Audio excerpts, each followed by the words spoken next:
Okay बच्चा body अभी हम न्यूक्ली एटम्स एंड न्यूक्ली का चैप्टर तो फिनिश कर चुके हैं. Now we are going to start with some PYQs जो आपके पूछे गए हैं. और इसमें ईयर मेंशन है, क्या क्या आपको पूछा गया वो भी मेंशन है. Okay so let's say this is basically PYQ from 2020. ठीक है, आपका दिया हुआ यहाँ पे neutron is bombarded with on a 10-5 boron nucleus. एक न्यूट्रॉन को हमने बॉम्बार्ड किया है 10-5 बोरॉन न्यूक्लियस को. ठीक है, ओके जिससे पूछेंगे वही जवाब देगा, कोई दूसरा देगा तो हम पुलिस बुलाएंगे, बता रहे. And alpha particle is emitted, एक अल्फा पार्टिकल एमिट हुआ है भाई साहब. ठीक है, the nuclear reaction involve is, कौन गुल है, विघ्नेश और श्रेयस. वो ना जानबूझ के इस कॉलेज में रहता है. कॉलेज वालों को आप बोल कर निकल सकते हैं लेकिन नहीं, वो ना गेम खेल रहा है. ठीक है, ओके चलो भाई साहब इसको कैसे करेंगे, फटाफट बताइए. अरे कहाँ हो जाएगा भाई साहब. हाँ हाँ तो क्या होगा, 7B3 बोरॉन ही रहेगा. क्या होगा 7, पहुंच चुकी हैं आप, लेकिन डी आप बोल रही है तो गलत है. नहीं, नाइट्रोजन का 14 है भाई साहब. नहीं, लिथियम है. अरे लिथियम है भाई साहब, 7-3 लिथियम है ये. This is 7-3 lithium. ठीक है, okay are we clear on this one people. तो आप यहाँ पे देखो, an alpha particle is emitted, the nuclear reaction involve is this. या हम इसको ऐसे भी लिख सकते हैं, या हम इसको वैसे ऐसे भी लिख सकते हैं, लेकिन आइडियली अगर आपको मालूम है तो लिथियम भी लिखिए प्लीज. ठीक है, ओके आप कंफ्यूज हो रही थी यहाँ पे, अगर हम नाइट्रोजन ले रहे तो दिस विल बी 14. ठीक है, this will not be 7. Clear है भाई साहब, are we clear on this one people. Okay boron तो आपका हो गया भाई साहब lithium 7-3. Clear clear clear, okay okay okay. 2020 का क्वेश्चन था, अगेन 2020 का क्वेश्चन है. कोविड में भाई साहब बड़ा न्यूक्लियर न्यूक्लियर पे भाई साहब खेल रहे थे लोग. Okay when two nuclei fuse together to form a heavier nucleus, the binding energy per nucleon increases, binding energy per nucleon decreases, binding energy per nucleon does not change, total binding energy decreases. Atomic number less than, atomic mass number less than 10. देखो होता क्या है, आपका binding energy per nucleon का graph कैसे है, ऐसा है ना भाई साहब. This is how it is. यहाँ पे मैक्सिमम में कौन है भाई साहब, आयरन बैठा हुआ है. तो अगर आप देखोगे आपका जो बाइंडिंग एनर्जी है वो बढ़ता रहेगा, कहां तक, आयरन तक बढ़ेगा, और फिर उसके बाद डिक्रीज होना चालू होगा. मतलब ये मेंटेन नहीं कर पाएगा आप इसके बाद. ठीक है, तो यहाँ पे जो आपका ए लेस देन 10 है, उनकी टेंडेंसी क्या होगी, बाइंडिंग एनर्जी को बढ़ाने के लिए दे विल फ्यूज टुगेदर. ठीक है, in order to increase the binding energy they will fuse together. ठीक है, सो बाइंडिंग एनर्जी अगर आप देखोगे भाई साहब, as we know that binding energy per nucleon decides the stability of the nucleus. ठीक है, जितना बाइंडिंग एनर्जी ज्यादा होगा उतना क्या होगा, स्टेबिलिटी, स्टेबिलिटी ज्यादा होगी भाई साहब. as we move from z is equal to 1, the binding energy per nucleon increases till iron. this is the most stable element. ठीक है, after that binding energy per nucleon will decrease. तो भाई साहब आपका डिक्रीज होगा. इस तरह का ग्राफ भाई साहब आपने देखा यहाँ पे. ठीक है, अभी भाई साहब ये चितर बितर हो रहे हैं. ठीक है, now they are not able to handle. तो for lighter nucleus, lighter nucleus हम क्यों बोल रहे हैं, क्योंकि आपको देखो सवाल पे दिया हुआ है, देखो A less than equal to 10, A less than equal to 10. ठीक है, ठीक है, A less than equal to 10. तो यहाँ पे क्या हो जाएगा भाई साहब, for lighter nucleus we know that binding energy per nucleon will increase while two और more nucleus will fuse together. तो बाइंडिंग एनर्जी पर न्यूक्लियन भाई साहब आपका बढ़ाने के लिए आपके ये टेंडेंसी शो करेंगे टू फ्यूज टुगेदर. ठीक है, न्यूक्लियर फ्यूजन, फ्यूजन की टेंडेंसी शो करेंगे. तो it will be stable, it will get stable due to fusion. यहाँ पे फ्यूजन जैसे स्टेबिलिटी होगी. हायर वाले में क्या होगा, फिजन, वो फ्यूजन से स्टेबिलिटी एक्वायर करेंगे हाई एटॉमिक मास नंबर वाले, और लोअर एटॉमिक मास नंबर वाले फ्यूजन से स्टेबिलिटी अटैक करते हैं. ठीक है, are we clear on this one people. Okay okay okay, मैंने आपको लिखा के रखा है कि क्या कौन कौन से रेंज में फिजन शो होगा और कौन कौन से रेंज में फ्यूजन शो होगा. Okay, two nuclei have their mass numbers in the ratio of 8:1, the ratio of the nuclear densities. Divya जल्दी, अरे जल्दी बनाए. दो न्यूक्ली हैं, इनका mass number of A and mass number of B is in the ratio of 8:1. है नंदरी, 8:1, बहुत बढ़िया. नेक्स्ट, 1:1 क्यों, डेंसिटी हमेशा सेम रहेगी भाई साहब, 3-4 बार हम चीज को डिस्कस कर चुके हैं। डेंसिटी आपकी सेम ही रहेगी, ठीक है। Density is going to be equal, nuclear density आपका भाई साहब मास नंबर से ऑल्टर नहीं होता है। Nuclear density is not equal to atomic mass, इसमें कोई डिपेंडेंसी नहीं होती है। अगर आप भूल भी रहे इस कॉन्सेप्ट को, भाई साहब डेंसिटी होता क्या है, मास अपॉन वॉल्यूम, ठीक है। ओके, तो अगर हमने कर लिया भाई साहब density is equal to mass upon volume, अभी ये मास ऑफ न्यूक्लियॉन्स है, मतलब mass of one nucleon into atomic mass unit. इतने न्यूक्लियॉन्स हैं इसके अंदर, कोई भी एटम है उसके अंदर एटॉमिक मास नंबर के न्यूक्लियॉन्स हैं into atomic mass unit upon इसका वॉल्यूम क्या हो जाएगा बोलो, 4/3 पाई आर क्यूब। और अपन ने देखा है कि भाई साहब R is directly proportional to A raise to 1/3, ठीक है। तो आर क्यूब मतलब क्या हो जाएगा, ठीक है, आर क्यूब की वैल्यू भाई साहब क्या हो जाएगी, आर क्यूब, लेट्स से अगर हमने यहाँ पे के ए ऐसा लिख सकते हैं कि नहीं, के इंटू ए, तो यहाँ पे हमने किया ए इंटू म्यू अपॉन 4/3 पाई, और ये के, इसको पूरा पूरा एक कांस्टेंट के डैश मान लें, ठीक है, और ये हो गया ए, कैंसिल कैंसिल, मतलब यहाँ पे कोई डिपेंडेंसी ही नहीं है भाई साहब। ये जो नीचे का फैक्टर ये क्या है, 4/3 पाई इंटू के है, ठीक है, which is basically a constant. तो नीचे का तो हो गया कांस्टेंट, मतलब डेंसिटी आपकी किसी के साथ प्रोपोर्शनलिटी नहीं है, डेंसिटी कांस्टेंट हो गई। म्यू कांस्टेंट 1.67 इंटू 10⁻⁻²7, जो फैक्टर ए वाला था वो तो कट चुका भाई साहब, बचा नीचे कांस्टेंट। तो इसका मतलब न्यूक्लियर डेंसिटी जो है वो कभी भी भाई साहब वेरी करेगी नहीं, सबकी सेम होगी। Nuclear density of all atoms is going to be the same. Clear भाई साहब, are we clear on this one people? So it is always going to be 1:1। अगर आपने 50 एटम रख दिए होंगे तो 1:1:1 ऐसे 50 टाइम्स लिख दीजिए भाई साहब, कोई दिक्कत नहीं, ठीक है। Are we clear on this one people? Nuclear density impact नहीं करेगी, समझ में आ रहा है भाई साहब? ये हम बहुत बार डिस्कस कर चुके हैं। Hi Tanvi, name the particle emitted spontaneously in the following. क्या बात है भाई साहब, 2020 में पूरा पेपर इसी से बना था क्या? पिछले वाला क्या था भाई साहब, कोविड-19 में भाई साहब दुनिया हिला रहे थे। ओके 2023, चलिए भाई साहब। और ये वाला किसका था भाई साहब, 2020 का, चलिए ओके। 3215P 3216S, ये क्या है भाई साहब, वी के ऊपर मतलब क्या है दिव्या? नहीं, anti neutrino, it is anti neutrino, ठीक है। ऊपर बाहर नहीं रहेगा तो न्यूट्रिनो, क्लियर है भाई साहब? और बोलो भाई साहब इसमें, और ये क्या होगा? हाँ, बीटा माइनस क्यों, कौन सा?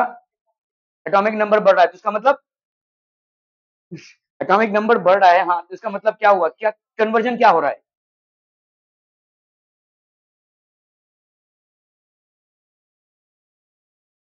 बीटा माइनस, मैंने आपको बोला था बीटा माइनस मतलब क्या हो रहा है, प्रोडक्ट में माइनस आ रहा है, मतलब इलेक्ट्रॉन आ रहा है, ऐसा मान कर चलो भाई साहब, ठीक है। बीटा प्लस है तो प्रोडक्ट में आपका पॉजिटिव आ रहा है, पॉजिट्रॉन आएगा, और बीटा माइनस है तो मतलब प्रोडक्ट में आपका नेगेटिव आएगा। अगर प्रोडक्ट में आपका नेगेटिव आ रहा है मतलब इलेक्ट्रॉन आ रहा है, प्रोटॉन से आपका न्यूट्रॉन प्लस आपका भाई साहब इलेक्ट्रॉन, ठीक है। तो this will be beta minus, तो ये आपका क्या हो जाएगा, व्हाट विल दिस बी? बोलो ना, बोलो, अरे भाई साहब बोलो। हाँ, इलेक्ट्रॉन, ठीक है। So name the particle emitted spontaneously, तो ये भाई साहब आपका बीटा माइनस होगा, this will be beta minus particle, ठीक है। बीटा माइनस हम बोल सकते हैं, इलेक्ट्रॉन एमिट होगा but this is beta particle which is getting emitted, ठीक है। Okay, name the particle emitted spontaneously, तो this is beta, okay, beta particle. In beta minus decay, a neutron is converted into a proton, an electron, and anti-neutrino, anti some, okay, ठीक है, anti neutrino. Anti neutrino मतलब वो we के ऊपर आप बार डालेंगे, इतना ही ताल्लुकात है आप न्यूट्रिनो और एंटी न्यूट्रिनो से, इससे ज्यादा भाई साहब कुछ डीप में नहीं जाना है, ना इनके पास भाई साहब मास है ना चार्ज है, तो we are not concerned with their extensive study as of now. The mass density of a nucleus of mass number A is, hi Nandni, हाँ, ए क्यूब, तुम्हारा भाई साहब ए रेस टू, तो आर अब भी तो किया हमने, R is inversely proportional to 1/3, ठीक है, ये R is inversely proportional to 1/3, तो आपका भाई साहब this would be the correct answer हो, ठीक है। तो यहाँ पे आपका, सॉरी, यहाँ पे मास density of a nucleus of mass number, तो आपका अगेन हम किस बात की बात कर रहे हैं भाई साहब, डेंसिटी की। सॉरी यहाँ पे मैंने पूरा क्वेश्चन नहीं पढ़ा, ये मेरे से गलती हो गई। डेंसिटी आपका भाई साहब has no dependency of on mass number. बड़ी हंसी आ रही है, ठीक है। ये 2023 का क्वेश्चन है। देखिए डेंसिटी पे कितने क्वेश्चन, हमने 2 क्वेश्चन ऑलरेडी कर लिए। 2023 का भी क्वेश्चन है, इस पे क्वेश्चन बनना ही बनना है। Have your concepts very clear that density भाई साहब कभी भी nuclear density is not going to get altered, it has no correlation to the atomic mass number, ठीक है। क्योंकि जैसे जैसे भाई साहब आपका मास नंबर बढ़ेगा वैसे वैसे वॉल्यूम भी बढ़ेगा, सिंपल। तो इसीलिए आपका डेंसिटी 1:1 या 1:, जैसे रहेगा वैसे रहेगा, it is not going to change, ठीक है। Okay okay okay, independent of A. In beta decay, the parent and the daughter nuclei have the same number of beta negative, हाँ, atomic mass, न्यूक्लियॉन्स बोल सकते हैं हम, ठीक है। have the same number of nucleons, ठीक है, और atomic mass number.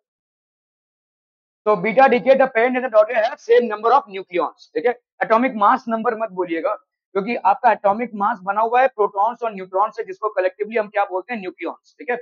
तो if A remains the same, obviously the number of protons and neutrons remains the same, which means that the number of nucleons remains the same, ठीक है। So thus negative beta decay results in daughter nucleus, the proton number, atomic number of which is one more than its parent, but the mass number, that is total number of neutrons and protons of which is the same. Are we clear? भाई तुम लोग का हो गया क्या?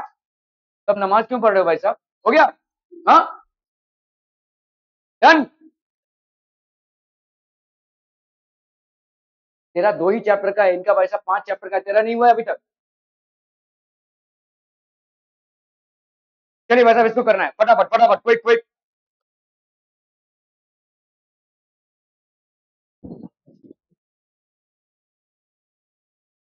कौन सा? नहीं, सुपरपोजिशन हो चुका है,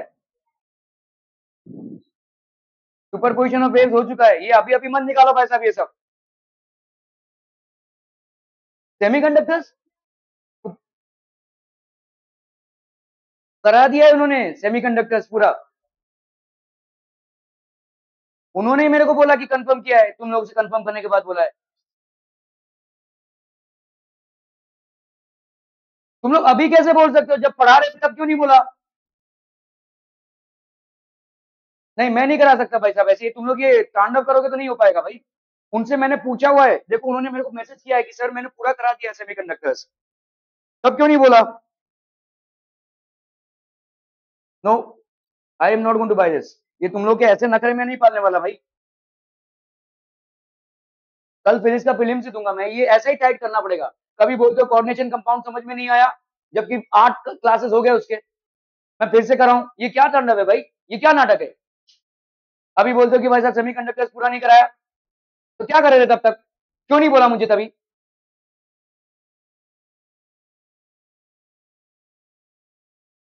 आई am not going to do this. अब कल फिजिक्स का प्रीलिम्स देंगे दोनों भी। चलिए इसको करना है भाई साहब फटाफट, नाटक है यार अजीब, ये नहीं कराया वो नहीं कराया, करा के भी क्या होता है, वही 5 मार्क्स आते हैं।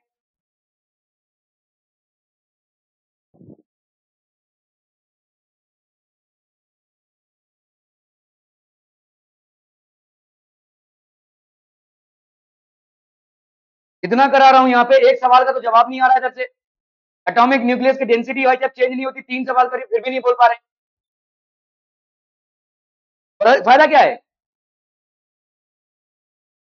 चैप्टर खत्म हो जाएगा उसके बाद बोल रहे कि अरे ये नहीं हुआ वो नहीं हुआ।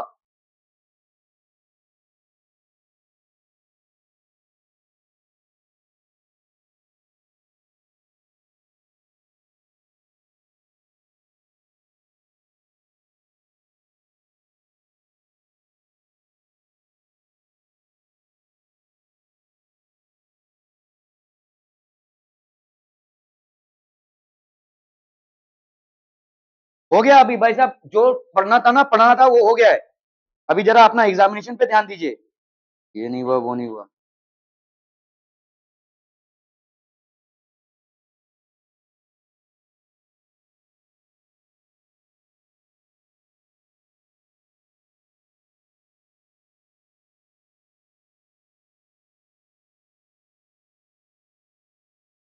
ये देखो लिख रहे हैं वो, सर आज सेमीकंडक्टर्स हो जाएगा नवंबर 22।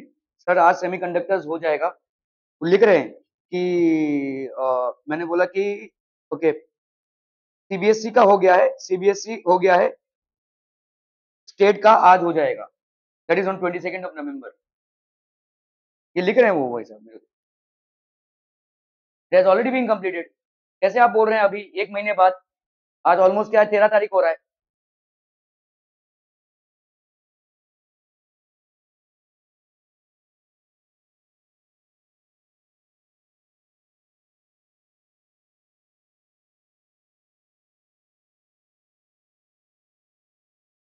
जो पढ़ा रहा हूं उसमें तो एक जवाब आपसे नहीं हो रहा है। ये नहीं हुआ, वो नहीं हुआ। मैं अगर पूछने बैठूं यहाँ पे क्या नहीं हुआ आपसे, तो बैठना मुश्किल हो जाएगा आपका यहाँ पे।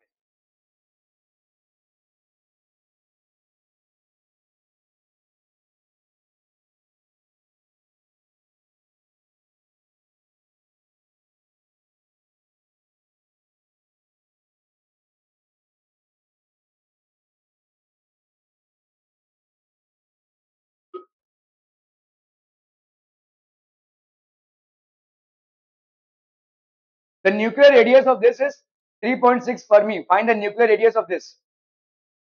कितना हो जाएगा बोलो? Nuclear radius is what? अब बताइए फॉर्मूला क्या है? ओए हेलो, फॉर्मूला क्या है?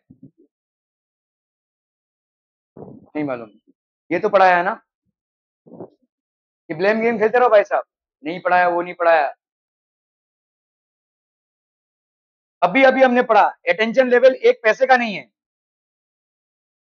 ए रेज टू 1/3 है, ठीक है। यहाँ पे आपका radius is a raise to 1/3, तो R2/R1 क्या हो जाएगा बोलो? A2/A1 रेज टू 1/3 है कि नहीं? R2/R1 is A2/A1 raise to 1/3। A2 की वैल्यू कितनी हो गई भाई साहब? 27। A1 की वैल्यू यहाँ पे कितनी हो गई? 64। दिस रेज टू 1/3, ठीक है। ये हो गया 3 और ये हो गया 4, 3 3 9, ये रेज टू 1, 3 इंटू 1/3, ये भाई साहब हो गया कैंसिल, ये हो गया 3/4। तो R2 हो गया भाई साहब आपका, दिस इज फॉर कॉपर, ठीक है। ये हो गया R1, तो R2 is equal to 3/4 into R1, तो ये हो गया आपका 3/4 इंटू R1 की वैल्यू यहाँ पे कितनी है भाई साहब? 27, ठीक है। सॉरी 3.6 है, सॉरी 3.6, तो ये हो गया आपका 4, 0.9, ये हो गया कितना? 2.7 फर्मी, ठीक है, 2.7 फर्मी, ठीक है। कुछ गड़बड़? 4 9 ये नहीं, क्या कुछ गलत अलग आंसर है? बोलो हो कुछ अलग आंसर है, कितना आंसर है? हो सकता है मेरा गलत हो। हाँ, कैसे बताओ? मेरा कुछ गड़बड़ हुआ है। 3 4 4 4 16, 16 4 64 ना, 4³ 64 होता है, और मैंने वही लिया देखो, 64 और 27 ना। R2 मतलब हो गया तुम्हारा रेडियस ऑफ कॉपर, चलो ऐसे ले लेते हैं, अपॉन रेडियस ऑफ एल्यूमिनियम, है ना। तो ये हो जाएगा क्या बोलो? This will be equal to atomic mass of copper upon atomic mass of aluminium raise to 1/3, ठीक है। एटॉमिक मास ऑफ कॉपर कितना है भाई साहब आपका? 64। एटॉमिक मास ऑफ एल्यूमिनियम कितना है? 27 रेज टू 1/3, ठीक है। ये हो गया 4 और ये 3 रेज टू 1/3, और ये 3, ये कैंसिल हो गया भाई साहब आपका, हो गया। हाँ, गड़बड़ हुआ ना भाई साहब ये, हाँ, दिस इज रॉन्ग, ठीक है, समझा। तो ये 4/3 हो गया, ये कैंसिल कैंसिल, तो आपका radius of copper will be equal to 4/3 into radius of aluminium, जो आपको क्या दिया हुआ है? 3.6। 4/3 इंटू 3.6, तो ये हो गया 1.2, so that will be 4.8 fermi, ठीक है। 2020 का क्वेश्चन है, yes 4.8 is the right answer, 4.8 fermi, ठीक है। क्लियर है भाई साहब? Are we clear on this one people? Okay okay okay.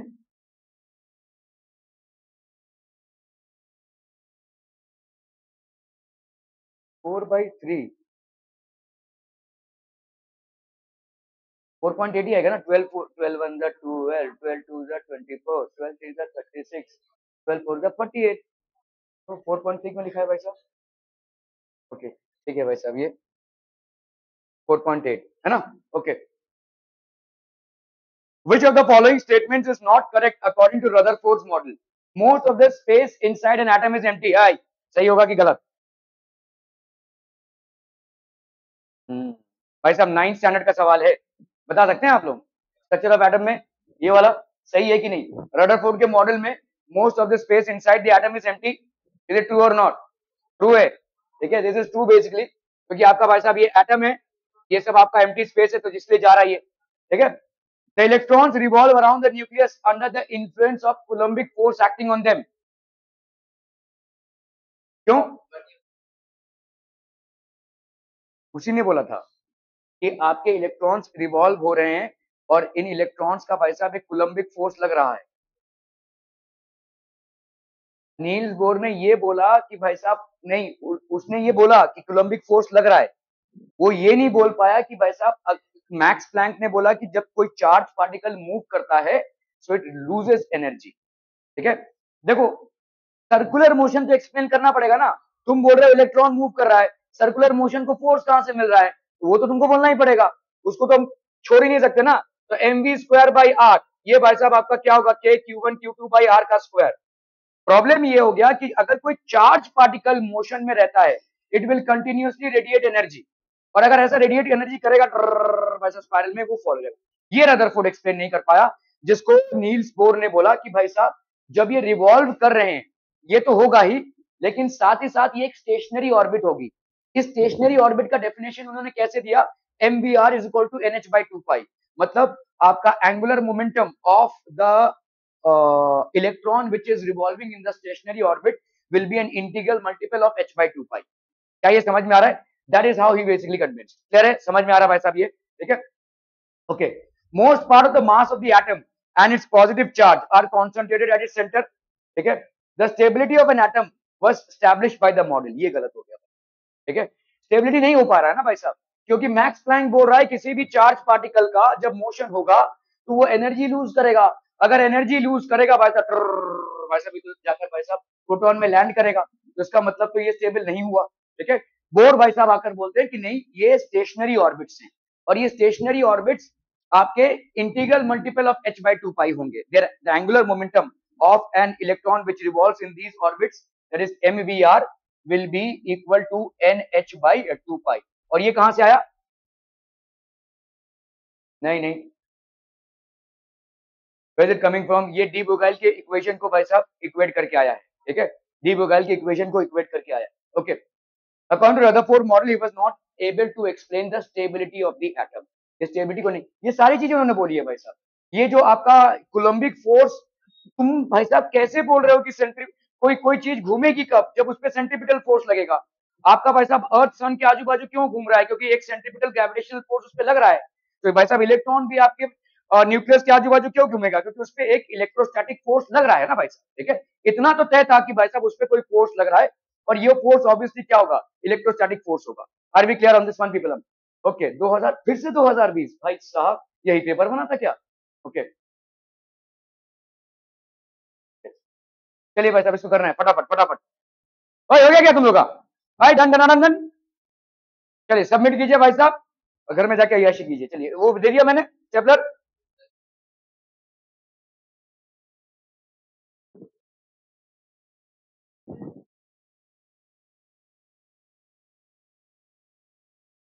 उसमें भी नहीं है।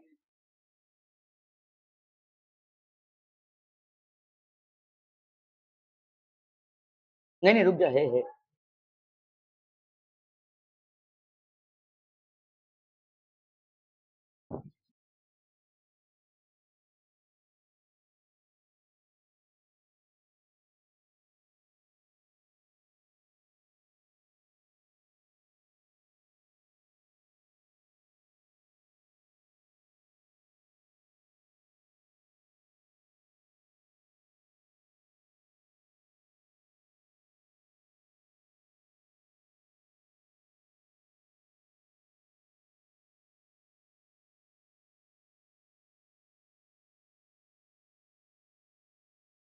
Done done done, right the SI unit of activity, activity मतलब रेडियो एक्टिविटी है, क्या है?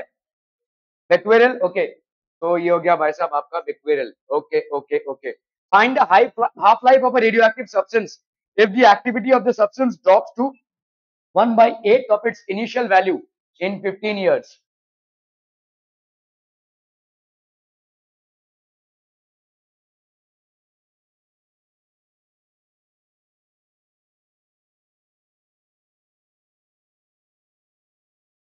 क्या हो जाएगा बोलो, क्या फॉर्मूला अप्लाई करेंगे?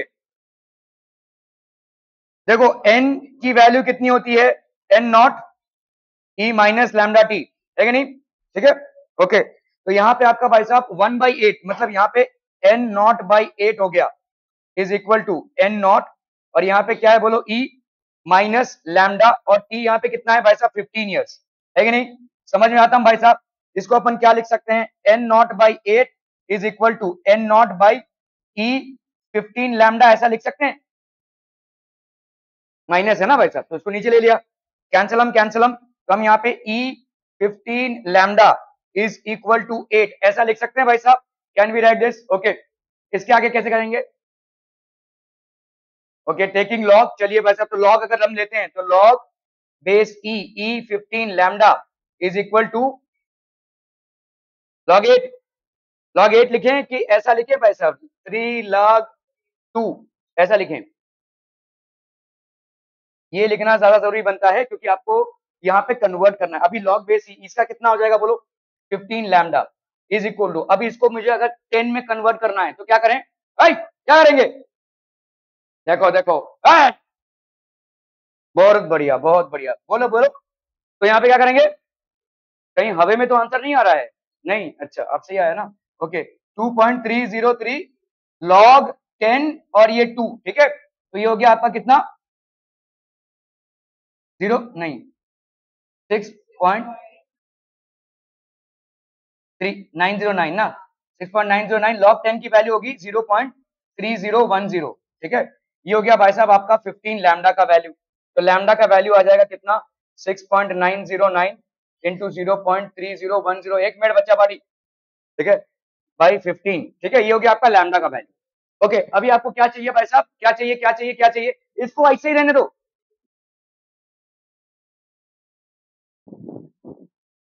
ठीक है, ओके।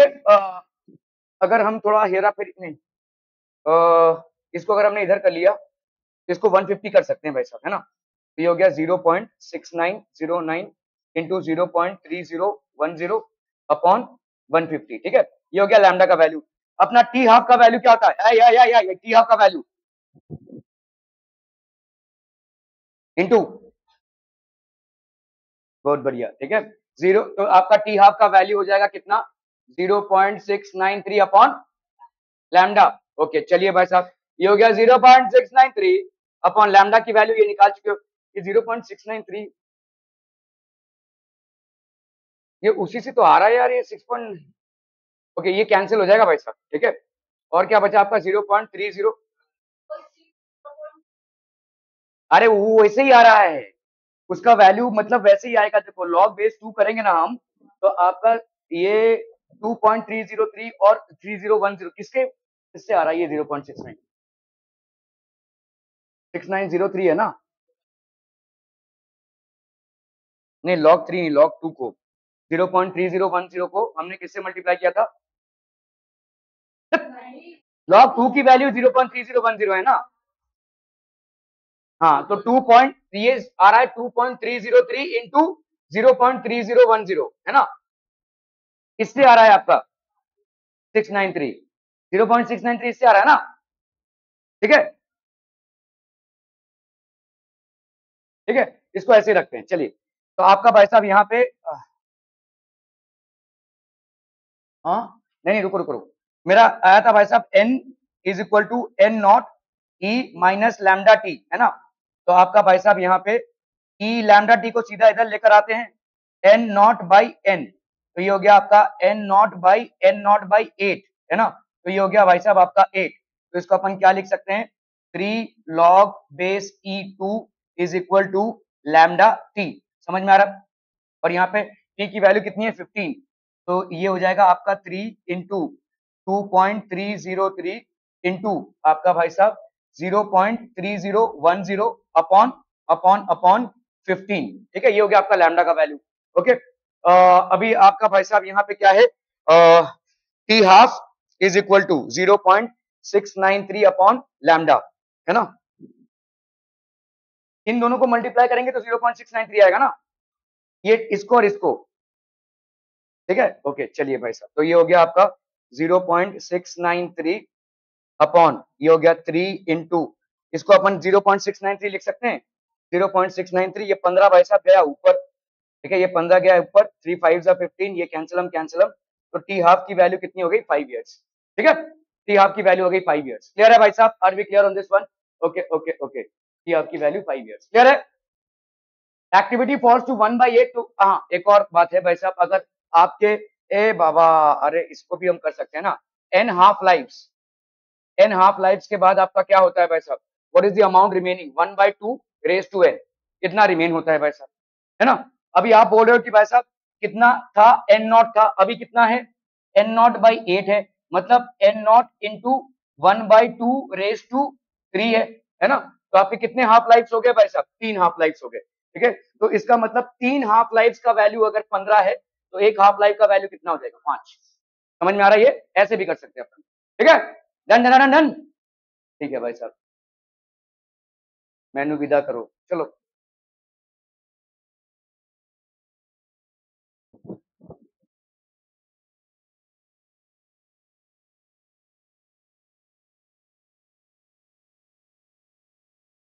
हाँ और क्या, यहाँ पे अभी जलेबी पकाएंगे, चाहिए।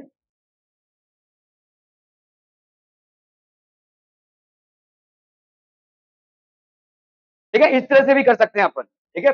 आपके एन हाफ लाइफ के बाद कितना बाकी रहता है, n into 1/2 raise, n naught into 1/2 raise to n, ठीक है। उसके हिसाब से अगर 8 आ रहा है तो ये आपका ज्यादा आसान का कैलकुलेशन है, ठीक है। Okay okay okay, calculate for how many years will the fusion of 2 kg deuterium keep 800 watt electric lamp glowing, take the fusion reaction as this. चलिए फटाफट फटाफट, क्विक क्विक, जल्दी, हाउ मेनी इयर्स।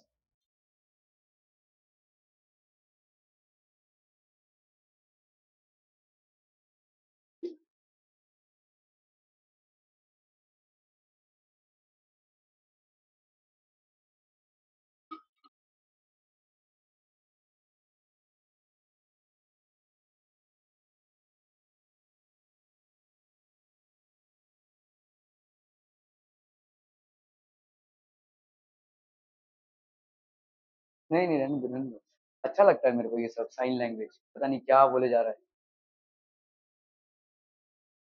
ऐसा क्यों लगता है तू गाली दे रहा है ऐसा मेरे को? नहीं,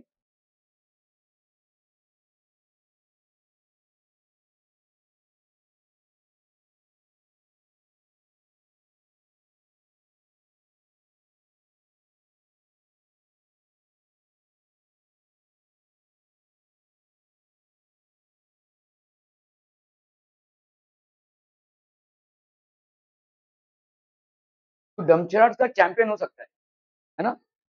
हम्म, ये मुंडी हिल रही है ऐसा ना।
हो गया, डन डन डन, क्या हो जाएगा बोलो भाई साहब यहाँ पे। देखो 2 ड्यूटेरियम न्यूक्लियस, आपके यहाँ पे 2 ड्यूटेरियम न्यूक्लियस है, ये आपका एक हो गया, ये दूसरा हो गया, 2 ड्यूटेरियम न्यूक्लियस फ्यूज कर रहे हैं, कितना एनर्जी प्रोड्यूस करने के लिए, 3.27 मेगा इलेक्ट्रॉन वोल्ट, ठीक है। ओके, तो अगर हम यहाँ पे देखते हैं 2 deuterium nucleus fuse to produce this, ठीक है, तो इसका मतलब भाई साहब कितना जूल्स ऑफ एनर्जी हो जाएगा, देखो मेगा इलेक्ट्रॉन वोल्ट है, इसको जूल्स में कन्वर्ट करेंगे तो 1.6 इंटू 10 रेज टू -19 से मल्टीप्लाई करना ही है भाई साहब आपको, ठीक है। तो आपका यहाँ पे मेगा है मतलब 10⁶, तो 10⁶, हाँ मेरे से पूछना क्या है, क्या बोल, पूछ क्या है।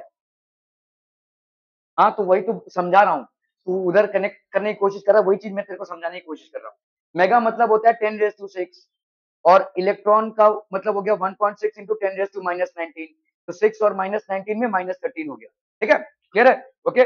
3.27 इंटू दिस, तो this will be equal to 5.238 into 10⁻13 joules. Are we clear on this one. हमने भाई साहब इस 3.27 मेगा इलेक्ट्रॉन वोल्ट को जूल्स में कन्वर्ट किया भाई साहब, ठीक है। तो पर न्यूक्लिक कितने न्यूक्लिक का इन्वॉल्वमेंट है भाई साहब, यहाँ पे 2 न्यूक्लिक का इन्वॉल्वमेंट है। कैसे 2 न्यूक्लिक का इन्वॉल्वमेंट है, हाँ ओके ठीक है, तो 2 न्यूक्लिक का इन्वॉल्वमेंट है, तो आपका भाई साहब पर न्यूक्लिक आपका हो गया इतना, ठीक है, पर न्यूक्लियन जैसा हम बोलते हैं, ठीक है वैसा। तो 2 केजी ड्यूट्रियम एटम्स में कितने हो जाएंगे भाई साहब, एक ड्यूट्रियम एटम का भाई साहब कितना होता है, नहीं इसको ऐसे देखो, 2 gram of deuterium, 2 gram of deuterium will, ये इसका क्या है, मोलर मास है। मोलर मास में कितने एटम्स होते हैं, 6 पॉइंट विल दिस में है 6.023 इंटू 10⁻23, ठीक है एटम्स, ठीक है। 2 ग्राम ड्यूट्रियम में इतने होंगे भाई साहब, क्लियर है, ओके 2 ग्राम। तो अगर भाई साहब यहाँ पे है आपका 2 केजी में कितने हो जाएंगे भाई साहब, 2 केजी, तो यहाँ पे ये हो जाएगा 6.023 इंटू 10⁻23 अपॉन भाई साहब ये 2 है, लेकिन ये ग्राम्स में है, ये केजी में है, तो इसको अपने को 2000 ग्राम्स में कन्वर्ट करना पड़ेगा, इतने एटम्स हो जाएंगे भाई साहब। तो कर लो भाई साहब इसको 1000 से मल्टीप्लाई, तो आपका कितना हो गया 6.023 इंटू 10⁻26, ठीक है, ड्यूट्रियम एटम्स, इतने एटम्स हो गए भाई साहब, ठीक है। अभी यहाँ पे देखो 6 point deuterium atoms will produce कितना एनर्जी भाई साहब, दिस, ठीक है, 2.61 इंटू 10⁻2 दिस इंटू दिस, समझ में आ रहा है भाई साहब, क्यों, ये कहां से आया ये, हाँ हाँ, तो आपका भाई साहब ये 2 ड्यूट्रियम एटम्स का इतना था, ठीक है, तो एक ड्यूट्रियम एटम का इतना है, ठीक है, तो एक ड्यूट्रियम एटम का इतना एनर्जी है, तो भाई साहब इतने ड्यूट्रियम एटम्स का कितना एनर्जी होगा, 2.61 into 10⁻13 into this, that is going to give you how much, 15.77 into 10⁻13 joules. क्या ये समझ में आ रहा है भाई साहब, are we understanding this people. तो यहाँ पे आपके इतने मतलब 1 mole of deuterium atoms will produce this much of energy. Are we clear on this one. अभी आपका देखो पावर आपको दिया हुआ यहाँ पे, power of the electric bulb that you are trying to run is 800 watts, ठीक है। तो ये पावर क्या होता है, एनर्जी अपॉन टाइम। तो पावर हो गया आपका 815.77 इंटू 10⁻13 अपॉन टाइम, जो भी आपका चल रहा हो भाई साहब, ठीक है, तो टाइम की वैल्यू हो जाएगी इतनी, ठीक है। This would B 6.24 into 10⁻3 years. मतलब आप समझिए कि 2 ड्यूट्रियम एटम के फ्यूजन से आप इतने एक बल्ब को इतने सालों तक चला सकते हैं, इनफाइनाइट। भाई साहब इतना तो मतलब हमारा बल्ब को डिस्कवर करके इतने सारे साल नहीं हुए होंगे, ठीक है। So that is the huge amount of energy, nuclear energy का स्कोप इतना ज्यादा है, आप सोचिए, ठीक है। एक मतलब कुछ एटम्स को आप अगर फ्यूज कराएंगे या फिजन कराएंगे, आप एक पूरे शहर के इलेक्ट्रिसिटी सप्लाई को मेंटेन कर सकते हैं, पूरा शहर क्या, पूरे देश के, ठीक है। The only problem is it's handling, ठीक है, काफी रिस्की है इसका हैंडलिंग पार्ट, ठीक है। 6.24 into 10⁻3 years. Are we clear on this one people, okay okay okay. फिर से 2020 भाई साहब, ओके, अब्दुल कलाम ने भाई साहब ये पेपर डिजाइन किया हुआ, okay. Heavy nucleus of mass 240 and binding energy, लेकिन उनका डेथ तो कोविड के पहले हो गया। Heavy nucleus P of mass number 240 and binding energy 7.6 mega electron volt per nucleon splits into two nuclei Q and R of mass numbers 110 and 130 and binding energy per nucleon is this much. Calculate the energy released in fission. चलिए फटाफट करना है भाई साहब इसको, quick quick जल्दी से।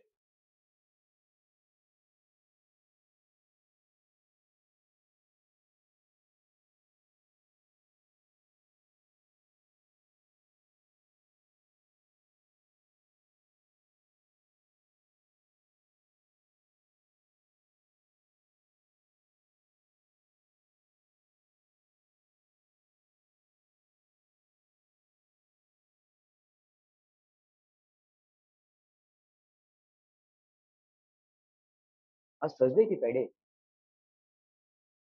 Friday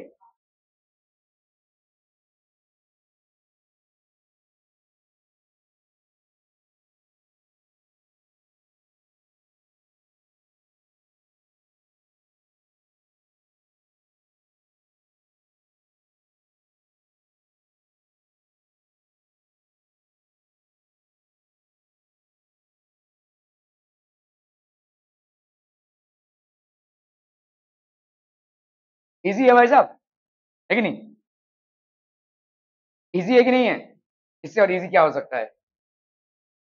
चलो भाई साहब जल्दी, नंदिनी जल्दी बराबर, मेरे को मैसेज करो जरा कौन से टॉपिक बाकी थे, और फिर हम सर से कंफर्म करते हैं कौन कौन से टॉपिक आपके सेमीकंडक्टर में। अरे वही गवा भाई साहब, कहा कैलकुलेट कर रहे हो था?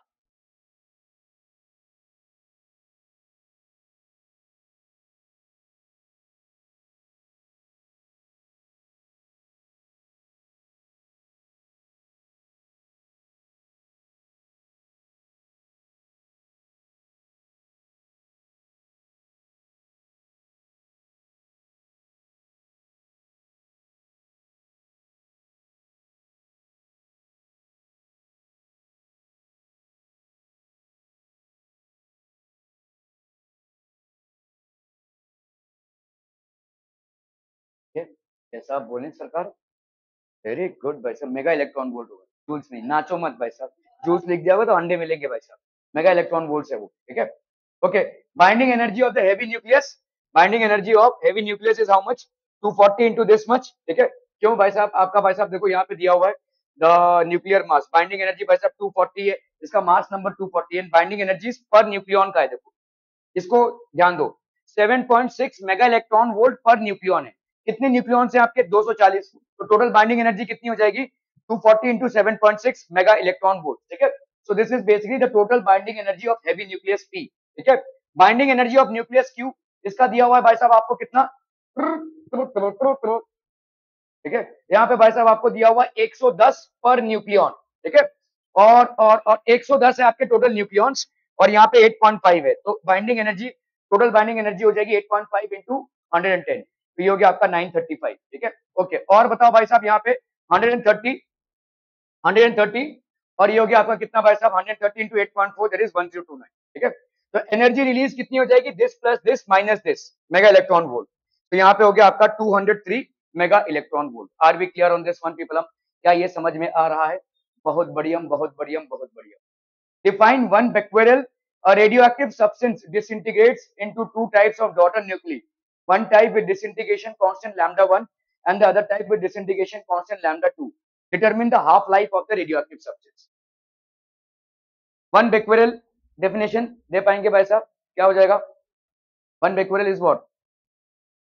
अरे रेडियो एक्टिव डीके है भाई साहब, रेडियो एक्टिव डीके को हम बेक्वेरल में मेजर करते हैं, तो dN/dt, ठीक है, dN/dt is basically liquid, okay, a radioactive substance disintegrates into two types of daughter nuclei, ठीक है, तो एक का भाई साहब लैम्डा 1 है disintegration constant, the other type है disintegration constant lambda 2, determine the half life, इसका हाफ लाइफ कितना हो जाएगा? एक ही रेडियो एक्टिव सब्सटेंस है, दो में भाई साहब जा रहा है, ठीक है। One becquerel is defined the activity of, ठीक है, बिलियंस पर सेकंड, ऐसा यूनिट ऑफ रेडियो एक्टिविटी। अभी x भाई साहब लैम्डा 1 से d1 बन रहा है, x भाई साहब लैम्डा 2 से आपका डीके कांस्टेंट से d2 बन रहा है, ठीक है। इफेक्टिव कितना हो जाएगा, लैम्डा 1 प्लस लैम्डा 2, तो आपका जो लैम्डा इफेक्टिव होगा that will be nothing but lambda 1 plus lambda 2, और आपको मालूम है कि भाई साहब टी हाफ कितना होता है, T half is equal to 0.693 upon lambda. अभी यहाँ पे आपको लैम्डा इफेक्टिव लेना पड़ेगा which is nothing but lambda 1 plus lambda 2, तो 0.693 upon lambda 1 plus lambda 2। Are we clear on this one people? समझ में आता है? बहुत बढ़िया भाई साहब, सही जा रहे हैं आप लोग, 2020 को तो जय कर लेंगे अपन। अरे बाप रे, फिर से 2020, कुछ झोल लग रहा है भाई साहब मेरे को, ये तो इतने सारे कैसे आ गए? पूरा रेडियो एक्टिविटी का पेपर था क्या?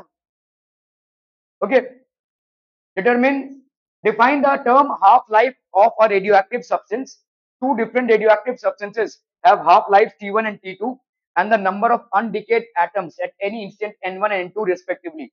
Find the ratio of their activities at that instant. तो हाफ लाइफ का ये डेफिनेशन पे मैं नहीं जा रहा हूँ, ठीक है, half life. Okay, two different radioactive substances, आपके दो डिफरेंट रेडियो एक्टिव सब्सटेंसेस हैं, और इनका भाई साहब हाफ लाइफ है, एक का T1, दूसरे का है भाई साहब T2।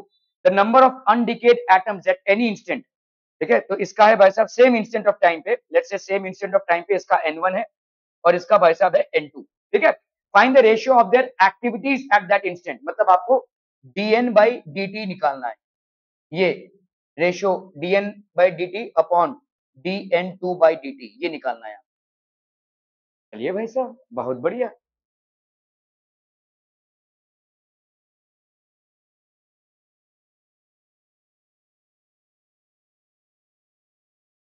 अरे चाचा और चाची लोग भाई साहब, D N by D T. आई नंदिनी, ये किसमें प्रोपोर्शनल होगा? Radioactive decay is always proportional to, very good, ठीक है, एन नॉट, ठीक है। तो अगर हम D N by D T को, इस प्रोपोर्शनलिटी साइन को हटा दें तो, आई तन्वी क्या होगा? चपड़ चपड़ मुंह बंद रखेंगे जरा, हाँ।